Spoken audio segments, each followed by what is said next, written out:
Good evening, folks, and welcome to another edition of Crime Time with DutyRon and Ed Wallace. As you can see, we have Barbara Butcher here. We're starting out the show with our guests. I don't usually do that, but I'd like to do that tonight. I just want to say a special thank you to all my Patreon supporters, the channel members, and all the folks who positively engage in this community. And coincidental, Barbara just became a channel member. So thank you. Thank you, Barbara, for becoming a channel member. I want to say thank you also to the moderators and everyone who watches the replay. You guys are fantastic, and I greatly, greatly appreciate you guys. Ed, how you doing tonight? Great, Ron. How are you? Good, good. Thank you. And I can see you're still in an undisclosed location. Barbara, I don't have to introduce her. Everybody knows her. She's the retired chief of staff from the New York City Medical Examiner's Office.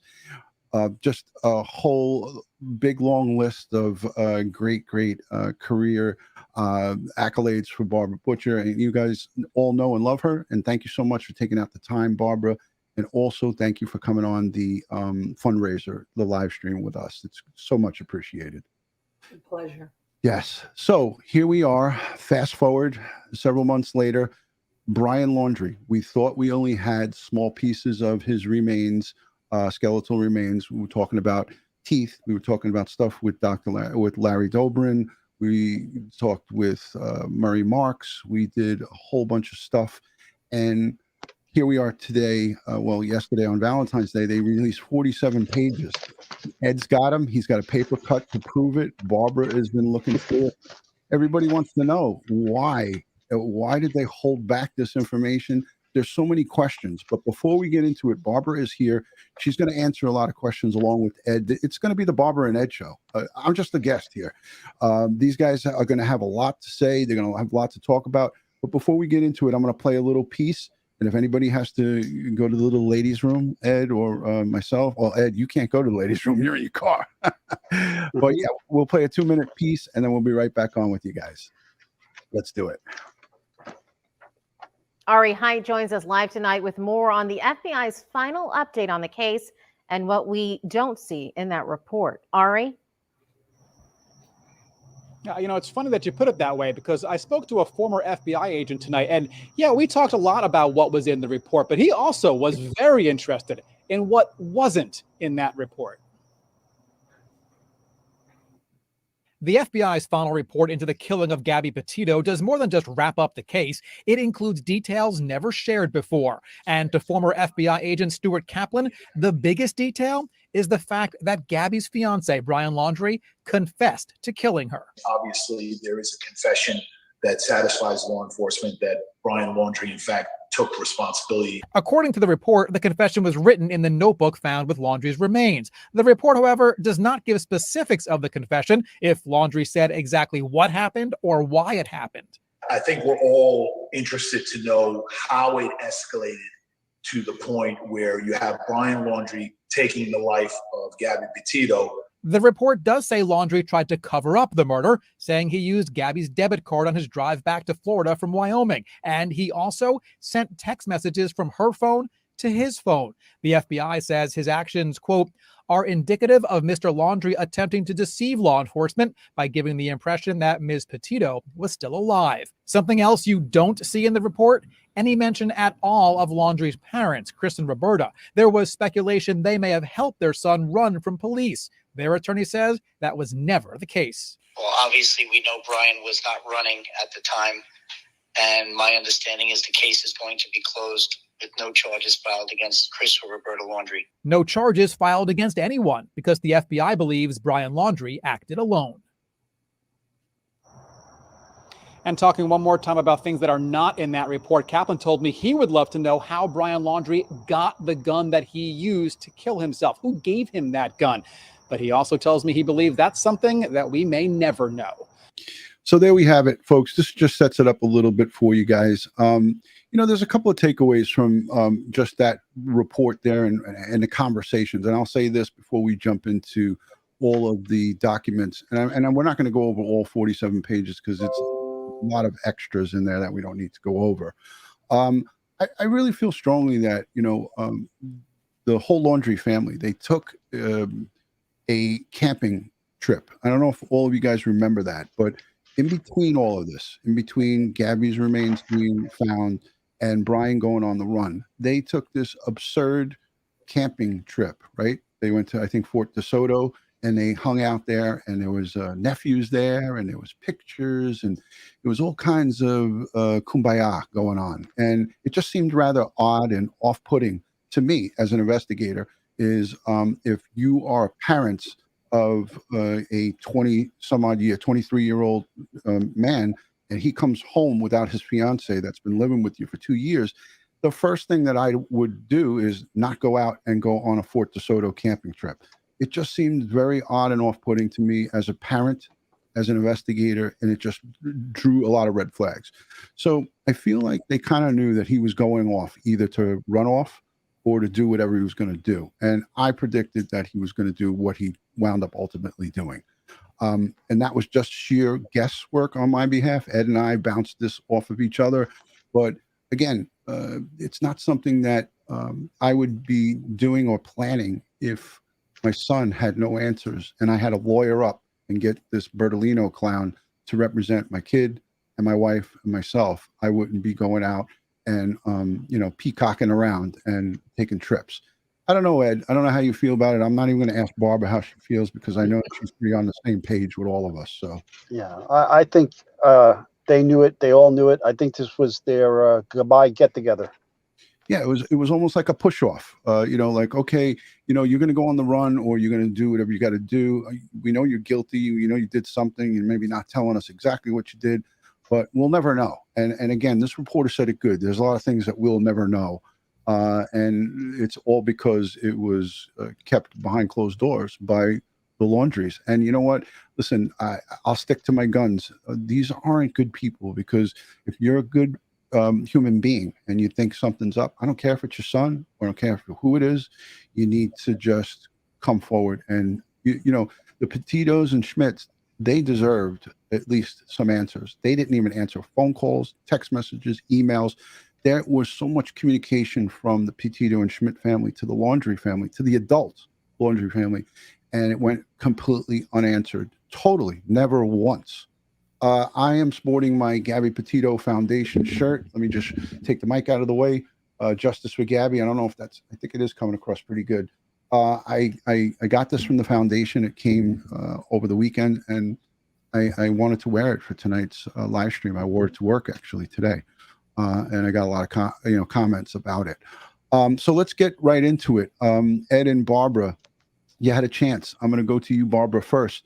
47 pages. Is this odd for a medical examiner team? This isn't just one person. It looks like it's a collaborative effort. Is this odd for such a wide scattered evidence collect? I can't even call it a crime scene, but for a scene like this at a park, is this odd, or is this a standard practice? Well, I think they did an absolutely splendid job on getting together the right people and following the right protocols. You had a crime scene team, the medical examiner's team, anthropologists, forensic odontologists, and everyone worked seemingly in a very controlled way to avoid any loss of evidence. And when you're working with the FBI, I think everyone was on top behavior. And I think that the length of the report, a lot of that was redacted photos, but there's a considerably long report for the DNA, and that's just pro forma. And the anthropologist also did a very extensive report, quoting every study that could back up his assertions of the height of Brian Laundrie, his bone structure, how he was identifiable. Everyone was on point with this. They did I was impressed with the report. Now, I want to ask you quickly, because I know Ed's got some questions as well, too, before we jump into it, is, again, in the city, we have a crime scene that's contained to one room or maybe multiple rooms within a dwelling. It makes it a little more simple than this, whereas they're out in the wilderness in a park, right? And we have scatter, as we could see, animals dragging, lots of different things going on. So that's another reason why it looks like a lot of this report was also talking about the different resources that we use to do the evidence collection and so forth. So that I just showed the medical examiner's reports, and it just gave an index. It was 6 different steps, and complete with a consultation, laboratory reports, consultations, medical examiner's reports, medical examiner, and investigators cases. So they combined the police department, I think the feds, and all of the resources used by Sarasota. That was Medical District 12. And like you said, they did a fantastic job. Ed, any thoughts on this report? I know you've seen many of these. Yes. So, I mean, it's like I said, it's not the standard postmortem examination that I'm used to getting from the New York City OCME, but it's more a narrative. And again, I think a lot has to do with the fact that they're dealing with skeletal remains and not an intact human body with organs and tissue and ligaments and muscles and so forth and so on. But I was truly impressed with the fact that the scene, the way it was searched, the coordinated and searched to the point there that I think we almost have a full skeleton here. Yeah, it seemed that way. Again, why did that happen? Again, it was a lot of pages, a lot of reading, and it was just a whole catalog of remains, parts of the human anatomy, and that's why I wanted Barbara to be on here. And I know that you could have handled this, but Barbara, I have a question just for myself that I wanted to ask you before we go forward. Why do you think they wouldn't do the same? And I know it may be because of sensitivity issues and the victim. Like a lot of people ask questions, and I also question myself. If they're releasing this for Brian, why didn't the Teton coroner release more of a detailed thing for Gabby? Is that more of like respect for the family and so forth like that? I don't think so. Different agencies have different protocols and different resources. Here we had, top-notch forensic odontologists and forensic anthropologists, an excellent medical examiner's team, not a coroner system, but a medical examiner using in-house forensic pathologists and medical legal investigators. Just reading that report, the way they did a 6 centimeter dig across the area and sifted all the dirt and everything to find these little bone fragments from his skull. This is a well-trained team. I don't know what to say about the team working on Gabby's case. I don't know. But again, there may be some issues. Like, for instance, in this autopsy report, we don't see the photos. And that's the policy of this jurisdiction, not to release autopsy photos to general public. But they did show that those photos were taken and where they were taken. So they just blanked them out. It's just that attention to detail of a well-trained, well-coordinated team that impressed me. I don't know what to say about Gabby's team. Yeah, I mean, it was just a thought that I had, Ed. What's your thoughts on that? Anything? Well, yeah, again, different system, different state, different laws. Now that the case is closed, I don't know if there's any obligation. I don't think there's ever an obligation to release the information that's discovered during the investigation. That's why I hear people complaining on the internet. Well, how come they didn't release this, and how come they didn't release that? Well, the public, the general public's not entitled to all this information. Especially with an ongoing investigation, and even after the investigation is closed, it's still not entitled to it. So I'm not sure why there's not much information on Gabby, and I honestly don't think there needs to be that kind of information out there for the general public. There needs to be some sensitivity for the victim. Right. Yeah, no, I agree. I agree wholeheartedly, and that's my thinking is that the family has gone through this. The coroner in Teton and probably law enforcement there in Wyoming made a command decision like, hey, listen, what's the benefit of this? We probably shared all of their findings privately with the family.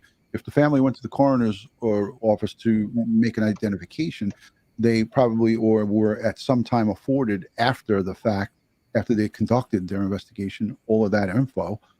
So I'm sure that it's just a command decision, and I think that it's not something that the public should see or have to see. That's private, and the Petitos and Schmitz have gone through enough. I think that it's in the best interest. Moving forward, before we go, the audience as well as they're throwing out a lot of questions. I want you guys to know that we're going to take questions at the end. So towards the end of this, we're going to open it up. I'll start looking at the chat because my guests, they can't see the chat tonight. Ed is on the mobile, so he's not seeing the chat on his mobile phone, but he entrusts me to look at the chat for him. So I'm going to blast out the messages for him and Barbara. We'll get to about 10 or 15 minutes of that. I have the 47 pages up. I'm on page 2. Guys, where would you like me to start with these pages? Because there's so much to talk about, and I think that the remains are what most people are concerned with, and talking about the left side of the head, the shot. That's a big thing. So I'll leave it up to you and Barbara. Where do you want to start, Ed? Well, I think the big conspiracy initially was the dentist.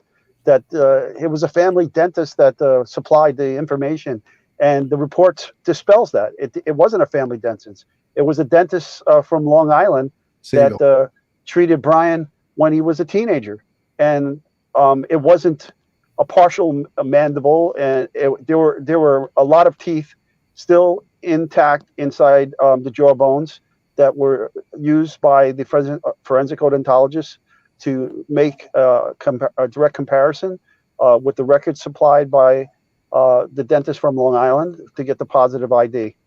Yeah, and it was multiple teeth. I think it was in the double digits, if my memory serves me correct. I'm trying to quickly scan for that. There were 24 teeth found still in the maxilla and mandible. There were 9 in the maxilla and 15 in the mandible.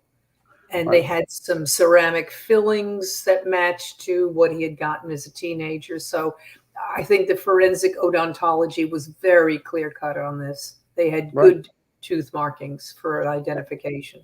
Absolutely. And it also showed that several of the teeth fell out post-mortem. There were voids in the mandible and the maxilla. That's one thing. And the next is they did a great job reconstructing the skeletal, the skull. The forensic anthropologist glued the skull back together again.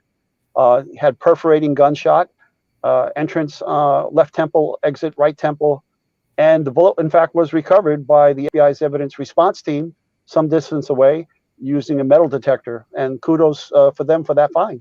Yeah. I'm looking at the page 3 of 5, and it says 0906 hours. The undersigned contacted Dr. Udishi from Sayville Family Dentistry in New York and requested the decedent's dental records, along with the corresponding physician's notes. I learned that agents from the FBI were able to obtain these dental records on behalf of District 12, medical examiner, and upon receiving the records, they were provided to Dr. Havens. I'm assuming that's the odontologist on staff or on yes. But Dr. Larry Dobrin said all that was needed for identification, and Murray Marks confirmed it, and Barbara, you also as well, is one tooth. And the pulp from the tooth has the DNA. So a lot of people are stuck. And that's, there's so many people that are not educated. We don't expect the public to be educated in this field. This is science. As Ed said, this is geeky stuff, right? I don't think it's that geeky. I think it's pretty freaking cool.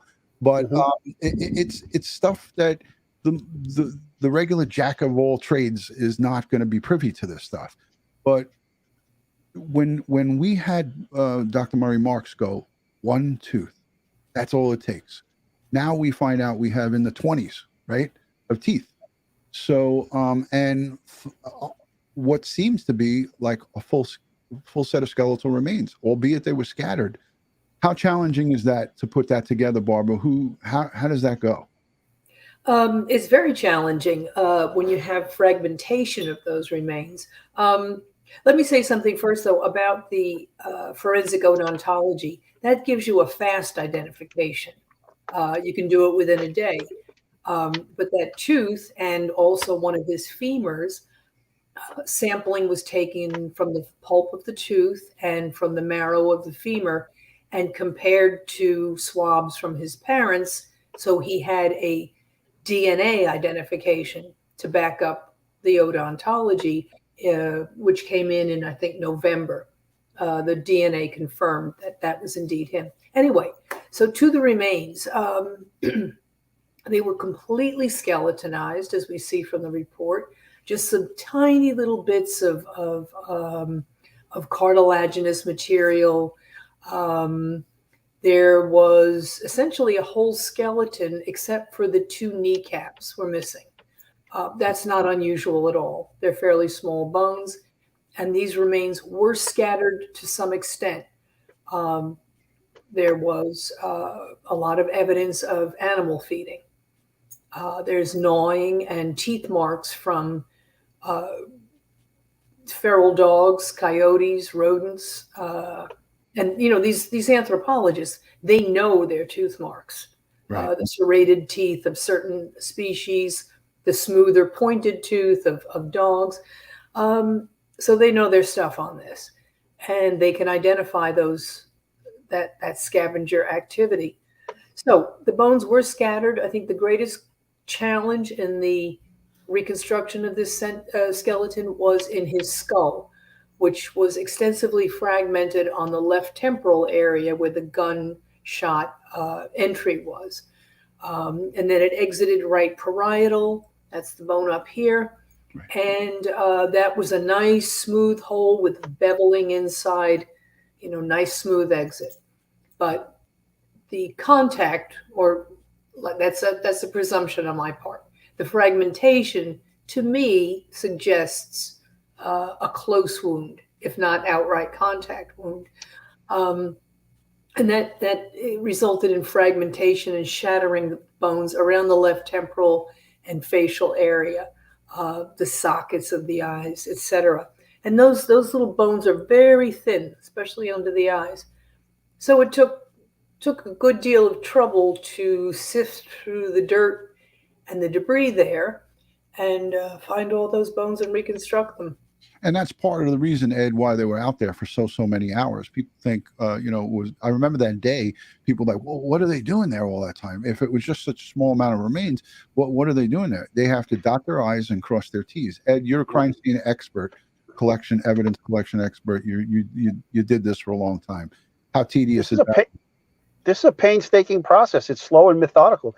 As Barbara said earlier, they went down 6 centimeters into the soil in 3 different locations. They had the main scene and 2 ancillary scenes where the bones were scattered, and they had to go through all of that soil and sift all of that and check the screens. And they found, in addition to Brian's skeletal remains, they also found skeletal remains of 2 different animals, a pig and another animal, a cow, I believe. I can't remember exactly without going through the report. So it's time consuming and painstaking, and slow and steady wins this race. There's no reason to try to expedite or speed this up out in the field, because the mistakes out in the field can't be corrected back in the laboratory. 100%. Hey, Ed, I had a question for you, and I'm going to show it on the screen, and then we're going to go into the page where they categorize all of the remains that were covered, because some people might not know what they're talking about, and also whatever direction Barbara wants to go in. But right here on this page 5 of 47, in this paragraph right here at let me see if I can make this bigger so people can see it. It says that 13:26 hours. Same date, I was contacted by Detective Keller, who also advised that the lead, Agent Bush from the FBI, notified him that a firearm collected at the scene was evaluated. this firearm was a European American Arms 38 Special on barrel, and then a 357 Magnum on the other side of the barrel. That has to be a mistake. What is that? I mean, Well, it's either it's a 357 57. Magnum revolver. The 357 and the 38 are the same diameter, caliber projectile and cartridge case, but the 357 is longer than the 38. So you can fire a 38 through a 357 Magnum, but you cannot fire a 357 through a 38 because the cartridge will not fit in the revolver cylinder correctly. So Right. this gun had to have been a 357, which made firing a 38 Special through it. And in this case, I believe there were 3 38 caliber special cartridges that were in there. One was discharged and 2 were live cartridges. Right. Yeah, it just was confusing, and a lot of people it was again starting up the conspiracy theorists to saying, it's either a 38 or a 357. I've never seen a report written like that where it doesn't really go straight into the make and model. It tells you the make, but it's giving you 2 separate models, 38 and a 357, 2 different caliber weapons. Just a little confusing. I'll have to consult with a firearms expert on that. But in the next section down on November 9th at 2021 at 1100 hours, Dr. Walsh Hanley returned the decedent's remains to the office of the District 12 medical examiner. So again, Barbara and Ed, I'll let you take it from here. Those are some of the questions, and Real with Robo sent in a super chat while we're talking about firearms. He says, could someone else have shot him and then leave the same hole as him shooting himself without skin and meat? How can you tell for sure? Hi, Barbara. Hi. Yeah, Good question. Yeah. And the answer is it could be. Yeah, you can't tell. Yeah. Without his hands for gunshot residue, like Ed was discussing earlier, without GSR,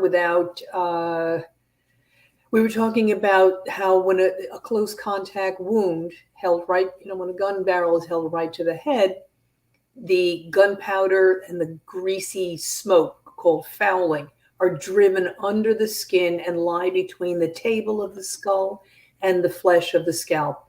But we don't have that. And they noted in the report there was no lead wipe, no gunpowder, no fouling.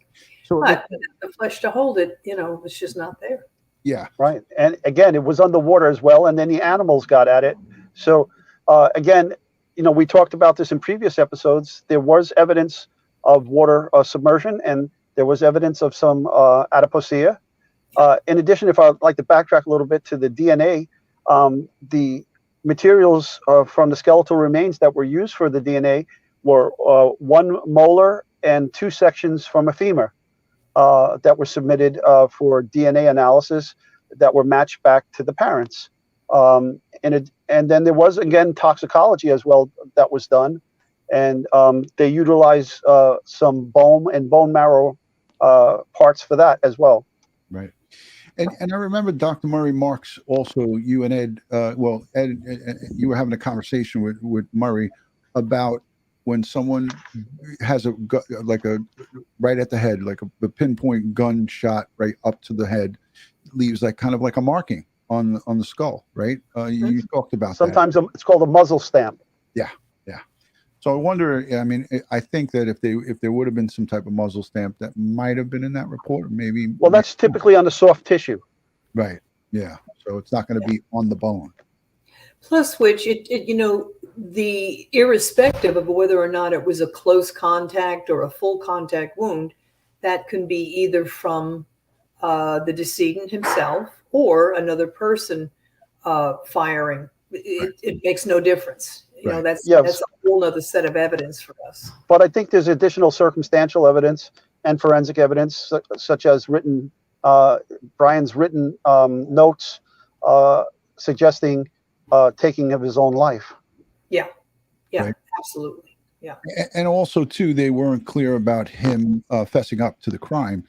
They said that he did, own what happened to Gabby, but they didn't go into details of that. And I mean, I know everybody wants to hear about that, but I don't think that they'll, I'm not sure that they'll release that, but that would have been interesting. And I don't think it's the medical examiners. Obviously, it's not their responsibility to do that. It would be up to the investigators.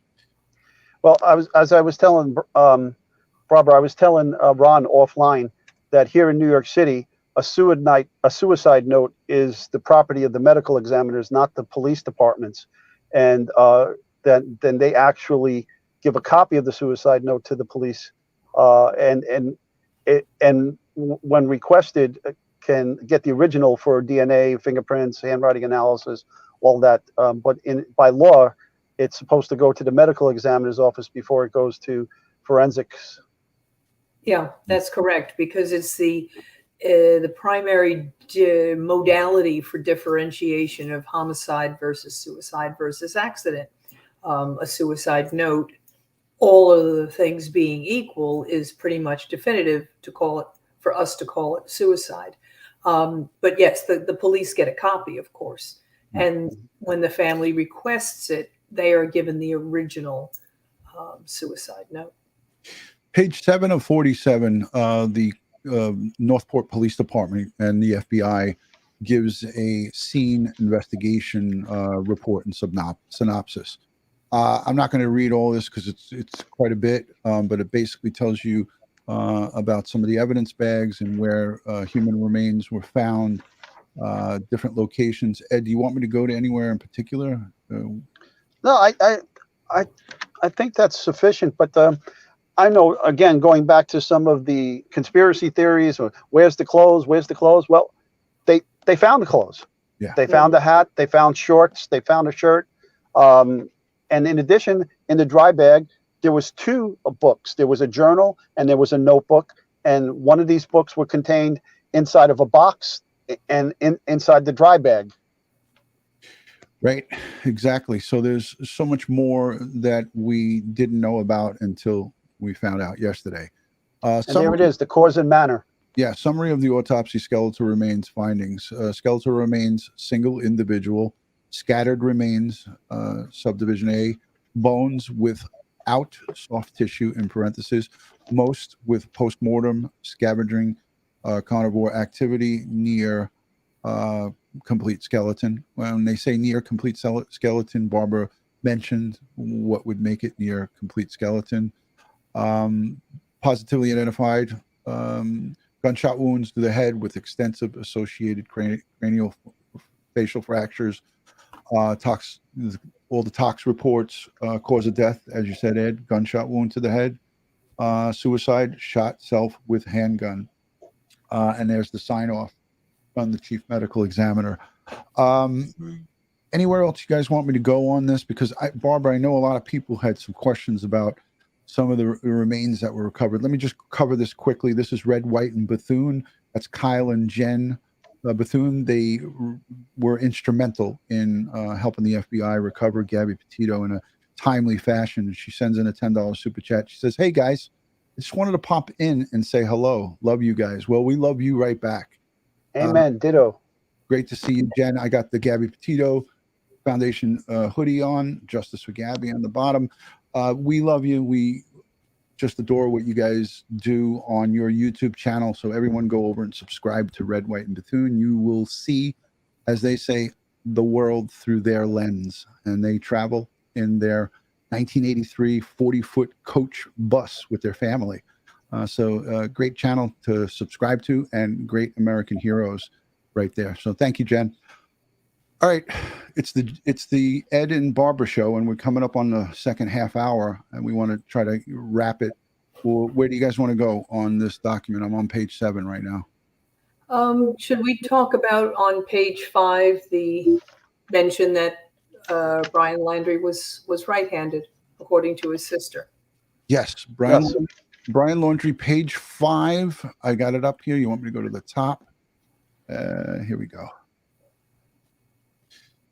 So it looks like here it's 17:45 hours. Let me make this a little bit bigger so everybody can see it in the back. Okay, there we go. Just by a show of hands in the chat, can everybody see that pretty good? And can Barbara and Ed see this okay? Yeah, Yep. I got it in front of me. Okay. Paragraph 3. You want to read it, Ed? Because everyone's sick of hearing my voice. Okay, Detective Keller and the lead agent Bush, Federal Bureau of Investigation, arrived at the Sarasota Medical Examiner facility. Detective Keller reported that the decedent's sister informed that the decedent was right-hand dominant. Detective Keller informed us that the decedent was last known alive on September 13, 2021, when he left his residence to go hiking in the Carlton Reserve, but the decedent did not return home. On September 14, 2021, the decedent's vehicle was located in the parking lot of the Myakahatchee Creek Environmental Park. On September 17, 2021, the decedent was reported to the Northport Police Department as a missing person. During this time period, it rained for several days, which caused portions of the Carlton Reserve to be flooded. On October 7, 2021, the flooding receded to the point where the Carlton Reserve was hikeable again. So I guess the elephant in the room is that he was right-hand dominant, and yet the gunshot wound was to the left temple. So characteristically, and let's say on average, most right-handed people would shoot themselves in the right temple. However, I've seen some kind of odd shootings, including a fellow out on Hudson Street who parked himself in a garbage dump, a garbage trash can in front of his wife's home, and then shot himself by turning his hand upside down and placing it at the back of his head, which is a very awkward position like that, see? And, made it, and it confused us because the muzzle stamp that Ed mentioned before, that bruising on the skin was upside down. It's like, wait a second, how did he do that? So people do funny things. And it's entirely possible to shoot yourself with your left hand. Right. And I want to also add, and this is just me as an outsider looking in, when someone is contemplating suicide, and listen, I don't wish this on anybody. I would never say, oh, I hope this person does this and does that. We heard that in this case from many famous people that talked about him offing himself. Listen, when you're in a position where your back's against the wall and you're at 23 years old, you're going to be facing the rest of your life in jail. You're not thinking clearly. Your mind is not thinking, oh, I need to use my right hand to do this. You're just you have to be out of your mind at that point. Not thinking correctly, not thinking straight, at the end of your rope, so to speak. So if he was to just arbitrarily grab that weapon and put it in his hand and just quickly do it, I mean, that's one of the many scenarios that could have happened here. So I think by us putting our efforts and time into this whole, well, somebody else did it. I had someone message me today, is Brian Laundrie's parents left-handed? Like, I didn't even want to lead that any further. I just deleted the message. But I have people asking me, is the father a lefty? Is the mom a lefty? Come on. Should we find out if his sister is a lefty? It's just, there's no end to this. And we're trying to be sensible here. And really, at the end of the day, these are Barbara and Ed. Barbara especially is an expert at handling and doing investigations, doing death investigations. And she's seen so many different variations of this stuff. And that's why we invited her to come on. We don't invite her on for our benefit. We invite her on for your benefit, the listening audience. So again, Ed, I know you want to say something. Remember, this is the medical examiner's report. We don't know what workup was done on the gun. The gun could have contained DNA that matched Brian. We don't know if that was done or not done. We don't have that information. Plus, then again, we got a potential suicide note, and we have information in writing Brian admitting to what he had done. Yeah. Hey, Barbara, I got a quick question for you. Somebody sent in a question. Rocky is his name. He said, skeletal defects to the body not caused by animals. What could that be? Is that like broken bones from in the past, or what are they referring to there in the report? No, I think in particular they were referring to what we call anomalies. Everyone is built differently, And the same way I might have a wide nose and slanted eyes, and other people might have, rounder eyes and big ears. It's the same thing inside our bodies. Like the vertebrae are Right. shaped differently in everyone. So there are small anomalies in all of us. And I think they were referring in particular here, I saw some notes about the vertebral column, how he had a few, little interesting findings. Nothing pathological, nothing traumatic, just each of us are different inside and out. Right. Yeah, And and over the years with wear and tear, things change. Sure. Defects occur. Okay. we got to also remember too, we spoke about some of the wildlife in that preserve. A lot of people are skating over the alligator factor. These things chomp on whatever's in front of them. They go crazy and feeding frenzies, and they're all different wildlife. I look for hours in that reserve. There's trail cams in there that hunters and that people put in there, and you see the different wildlife over the course of an evening, and it's unbelievable what you see. It's like watching like an episode from Wild Earth or Wild America. You're like on a safari. There's hogs going by, wild hog. You got all different kinds of snakes and coyotes. Yeah, just a lot of craziness. So he was out there for a month, and he was underwater, and then he was not underwater, and people get caught up with also too. And this is right. I mean, I got caught up on this too. That on a Sunday night into a Monday morning, the Laundries notified the FBI, "Hey, we're going into the reserve, with you or without you. We're going to go in there," and they notified the police and the FBI, and they came right up with the location. And now, was it luck of the draw? Was it that they knew his patterns and trails that he liked to frequent? Or did he tell them, "Dad, I'm going in there to end my life, and this is where I'm going"? We don't know because they're not talking. They don't say anything. They're lawyered up. Leslie P., thank you for the $10 super chat. She says, "Love you guys. Appreciate your expertise and insight." Well, we love you right back. Ed is flipping through papers, as we could hear. Well, anywhere you want me to go to on the report? I think that we've covered a lot of the most important things, and that is that, he was completely skeletonized. There was evidence of animal feeding, the fragmentation of the skull and facial bones, and, the direction of the bullet. It was low in the left temporal and a little higher on the right parietal. It's kind of, again, an average situation. When the gun is held, it tends to point a little upwards and, toward the back sometimes, but it's going to wind up an exit higher than the entrance. Most people don't do this, exactly. Right. It's more relaxed this way. So, we saw that. We see, look, there's so much we're never going to know, but I think the evidence here was extremely well collected, very, very well documented, analyzed, right down to the toxicology. And people say, how would you get toxicology from bone? Normally, you get it from blood and bodily fluids, like the intraocular fluids in your eyes. But we can use the marrow and get toxicology. So there's no reported evidence of drugs or alcohol. Yeah. Interesting to know.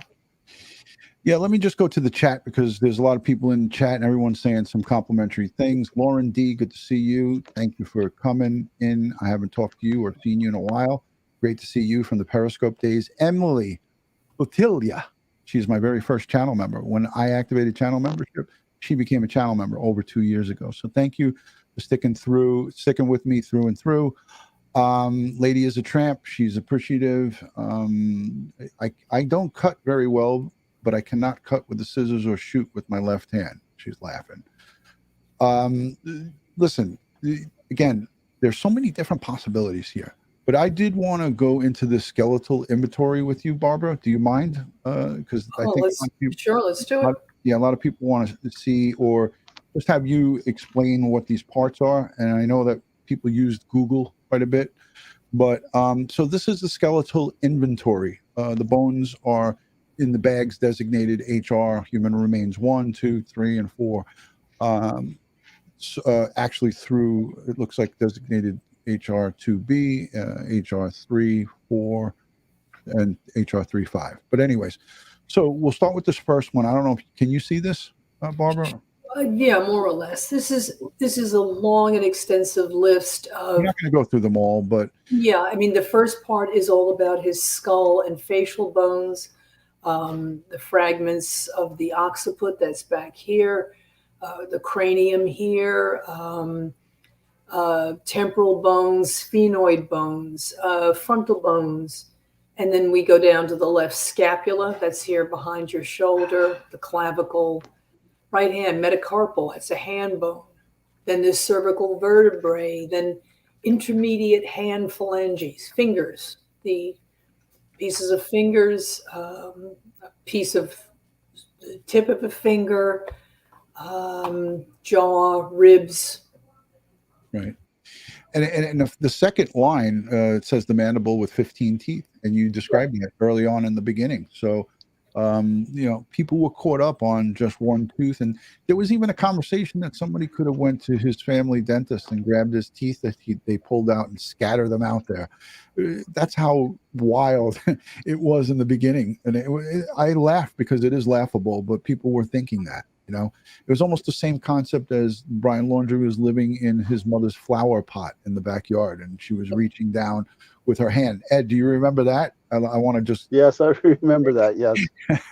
It got freak showish. I didn't even ever mention it until now because I refused to even acknowledge it. I thought it was ridiculous. And people were spending hours doing videos and looking it over. All right, so HR 22 is a bunch of bone fragments, single right rib, first right rib. So this is going through, I guess, the midsection. Is that how they're breaking this up, Barbara? Yeah, they're going through every single fragment here, every single piece. We could, go on here forever. It seems like the first bag was the head and everything to upper section, and it looks like now we're going below the collarbone and down, right? I mean, that would make sense to do it that way, obviously, put everything together, and this is them pretty much. And they're going to lay it out on the table in anatomically correct positions. And, Right. Lumbar vertebrae 5, vertebrae 3 and 4. It looks like they had a good 85-90% of him here, no? Sure, probably more. I think they mentioned that both patellae, the kneecaps were missing, and I think there was one other thing, like a piece of a finger they couldn't find. It's amazing because I had wildlife experts, Barbara, on that talked about pigs that ate everything but the teeth, right? Mm-hmm. And then I had an alligator expert come on and say alligators eat everything. You can give them a garbage can and they'll eat it. If there's food in it, they'll eat the can too. Yeah, and the pigs will eat the teeth. It's just that they can't break it down, and it'll come out in their feces. Oh, okay. All right, so they'll swallow it. All right, so left ulnar. So I looked at this a few times. It's just people were getting caught up on it, and they were just, feeling like, well, there's really no way to feel about this. This is significant. This is from what we thought were just really a very teeny amount of remains. Well, not teeny, but a very small amount of remains to something significant, and it's amazing for me that a whole month went by that he was out there. And like people also another question, Barbara, let me take this off the screen. Barbara, before we wrap up, this is another question that I wrote from my website. How can they determine when you have these type of remains, the time of death or get close to the time of death? How do they do that? Very, very difficult. I think here what we have that would give us some indication is the adipocere. Adipocere is an interesting thing. It's called grave wax in common parlance. And that is that the fatty tissues of the body in damp, warm environments, they undergo a chemical change and they become like a soapy, waxy deposit. And that's called saponification, like making soap. So they did see a little bit of adipocere formation on the bones, meaning that this was a longer time of death interval rather than a shorter one. We're not talking days here, we're talking weeks, or yeah, we're talking weeks. And because adipocere formation does take some time, doesn't happen in days. So And it, they look at the grave wax. There's no we had Ian Godor from Australia, the bug doctor. We had him come on. That wouldn't come into play here because everything is pretty much done. well, right? Yeah. if you look at the osteological report, they use the standard calculations in the report for estimation of postmortem interval, and they go through the various weather conditions and temperature and the water temperature, and they go through all of this, and they give you ranges. Postmortem interval was 47.4 days to 672 days, and using one set of data. And then in Appendix B, they also calculated postmortem interval using a VAS equation for surface scattered remains and using an average ambient temperature of 21.1 Celsius squared, average humidity 79.6, and they go through that. And with that, they come up with an interval of a possibility of 60.5 days. And it's all in the appendix of the report how the anthropologist and the osteology work done here. Right. Yeah, that's interesting, Ed. Thanks for pointing that out. I also just stumbled across, well, not stumbled across, but I now have pulled up page 16 of 47, which is the tox testing. A lot of people sent me another thing, Barbara, and that's what's great about having a website. I know what people are interested in. They wanted to know how they come up with whether he took drugs. Like, did he get himself screwed up and messed up to where he can't think straight? And it looks like the University of Florida's tox report says comprehensive drug screening, bone. That's the specimen that they use, bone, right proximal femur bone, which they used. Some people got caught up on that, and if that was a sneeze, God bless. If it was a cough. Well, like I said before, normally we use bodily fluids, mostly blood, to determine toxicology. That's the easiest way to do it. But as anyone who ever underwent drug testing knows, drugs can show up in your hair months and months after you last took them. So they can be in the bone marrow, and they use the right femur, the thigh bone, for that to get the marrow. And there was a little bit of cartilage left on a rib that they were also able to test. And they didn't find any drugs or alcohol there. Yeah, none detected. So, that was another thing. People were thinking, oh, well, he got drugged, and then he went in there and passed out, and then he got eaten up. But as we know, he shot himself, and that's pretty straightforward. Okay, Ron. Yeah. I got to leave you. Okay, Ed, very good. Thank you. Thanks, Ed, for taking out the time and joining me, and Barbara will wrap it up. Ed Wallace, everybody's got to get back in and start teaching his class. Thank you for joining, Ed. We'll see you on the next one. Thank you, Barbara. Any parting words? Good to see you, Ed. Good discussion, everybody. I hope this was helpful to you all, and I'll catch you on the next show. Everybody be safe. Thanks, Ed. Take care. Bye, Ed. Good night. Bye. All right. There goes Ed Wallace. All right, Barbara, we're gonna wrap it up. If you don't mind, I'm gonna go to the chat and just take 5 questions. Sure. Is there anything else that you wanted that was sticking out for you that you wanted to mention here to some of the folks? Because this is probably not the last that we'll talk about this, but for now, anything that sticks out to you that you might want to say that might give a little better clarity to the folks who are following this? Excuse me. I did see a statement about how the contact wound could be from another person shooting him or from him shooting himself. Yes, of course. A contact wound can be done by another person or by the individual decedent. But the determination of suicide here was not based on that wound. It was based on the note, the circumstances, the finding of the gun at the scene and the bullet, and the the gunshot wound to the left temple. It is a preponderance of the circumstantial evidence that proves it. Look, people from outer space could have come down and shot him for all we know, but we have to be realistic and look at the facts as they are laid out before us and then come to a reasonable interpretation. In this case, suicide. He had every reason to commit suicide. Right. He did. Yeah, and that was one of the questions in the private chat. One of our great channel members and subscribers, Rose, said, "Hey, Barbara, how can the medical examiner say for certain that it's suicide if you just said it was possible for someone else to have shot Brian?" So she's paying attention to what we're talking about. So Rose, she said it respectfully, but she's basically saying, how could the medical examiner say for sure it was suicide if we were saying that it's possible that someone else may have shot Brian? I mean, nobody was there. There's no cameras there. We don't know. We know that he's got a gunshot wound to his head. Whether 5 people grabbed him and held him down and one person shot him, we'll never know, because it was in the middle of the wilderness. But like I said, it's about the preponderance of the evidence, and this, the reasonable assumption is the simple one, that everything about this says suicide. Are other things possible? Absolutely, absolutely. But we have to parse it at some point. We have to say, okay, all other possibilities are not demonstrated. The reasonable explanation is the simple one.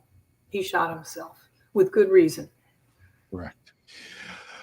Some messages of what is meant by a half-written note. Well, I think it's self-explanatory. A handwritten note, half note. It means that someone wrote out a note that wasn't complete. He wrote maybe a half a statement or whatever. We don't even know what the context was in that note. They're not giving that out. So all of it is speculation at this point. Anybody with experience like myself with investigating cases knows that, the only ones that have that information are the case detectives, the case investigators, the case agents from the FBI. So it would just be us speculating, and we're not going to do that. So it's a half handwritten note. We don't know what the contents is, but we know for sure that in the notes that were determined by the investigators, he did take responsibility for the death of Gabby Petito, and there was nobody else that they were looking for in regards to her death. So as Tracy, excuse me, Tracy Katzman pointed out in the chat, maybe they're referring to half of a whole note, like they found half of a whole note. Yeah, it could have been ripped, or one of the animals got a hold of it, or who knows. Sure. The language isn't clear. Yeah.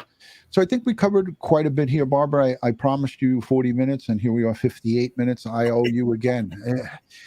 I guess it's going to have to be a dinner with me, you, Cannon, and your significant other. I don't see any other way we can rectify this. So you got a dinner on me. Let's talk about your book. What's going on with your book, Barbara? Tell everybody about it, and how close are we?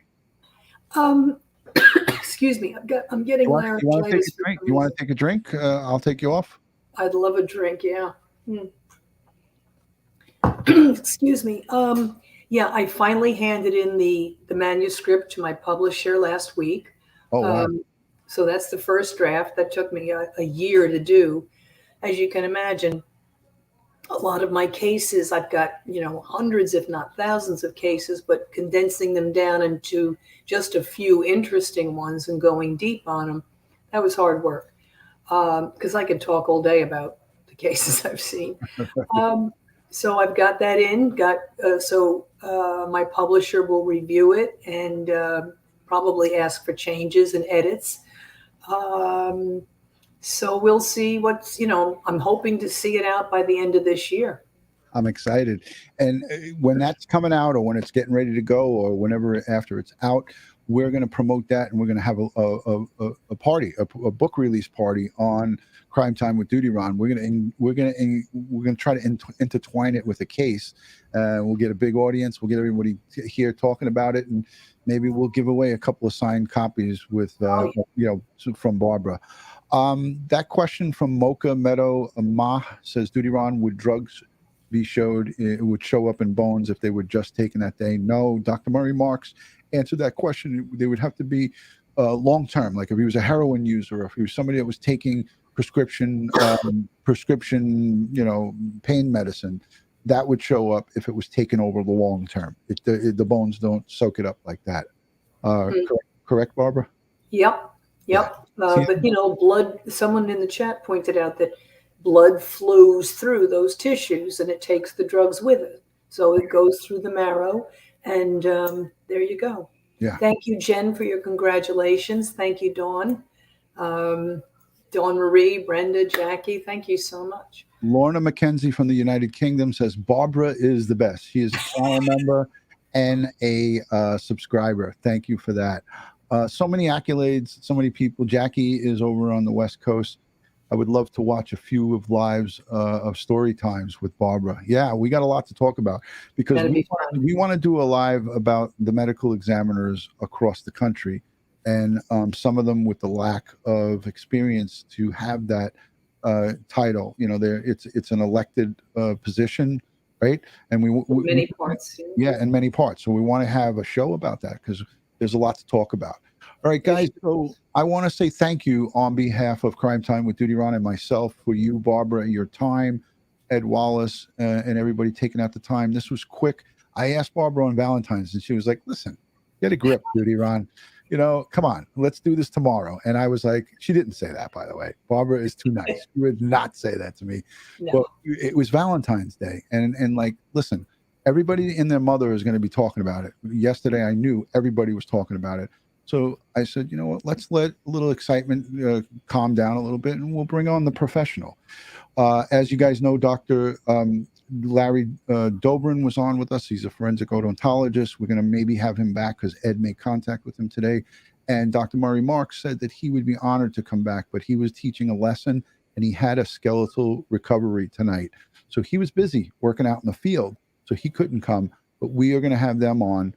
Barbara Butcher, a retired chief of staff from the New York City Medical Examiner's Office. She is an invaluable asset to Crime Time with DutyRon. Barbara, thank you so much for taking out the time. Final words for everybody? Everyone, please stay safe out there. Take good care of yourselves. And thank you for your support. Thank you, Barbara. All right, guys, as I like to end all of these, thank you to the replay viewers. Thank you to the live chatters. Thank you to the moderators and everybody who engaged. If you're not yet subscribed, hit that subscribe button, hit the notification bell, so you get all things DutyRon and Ed Wallace and Barbara Butcher when we go live or upload another video. See you guys next time. Thank you from New York, and good night. Peace, everybody.